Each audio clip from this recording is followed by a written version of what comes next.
There is health news tonight on the topic of slowing down the signs of aging, something Americans spend billions of dollars every year trying to do with a wide range of products. But it turns out doctors now say the best anti-aging products appear to be sunscreen. And so this story is getting a lot of attention.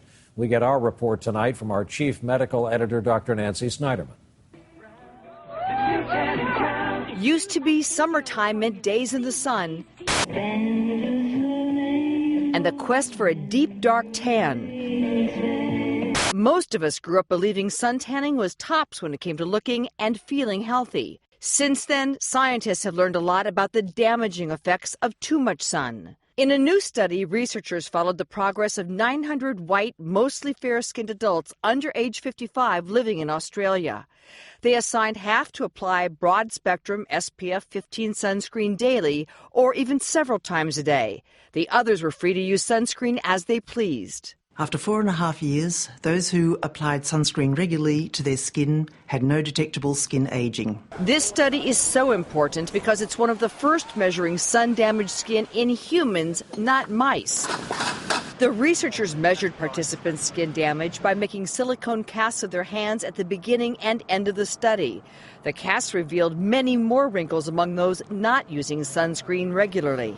This is a study which has, for the first time, shown evidence that sunscreen can prevent aging of the skin. But it's not just the SPF or sun protection factor that's so important when using a sunscreen. It's what type of rays it protects against.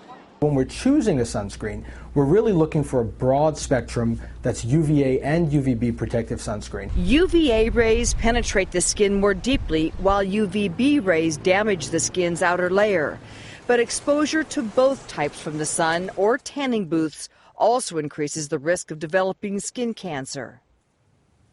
The amount of sunscreen you should use every day is probably more than you would think. Think of a golf ball applied everywhere that you have exposure. And then, of course, if you work out or you run or you swim, apply it liberally, repeatedly throughout the day.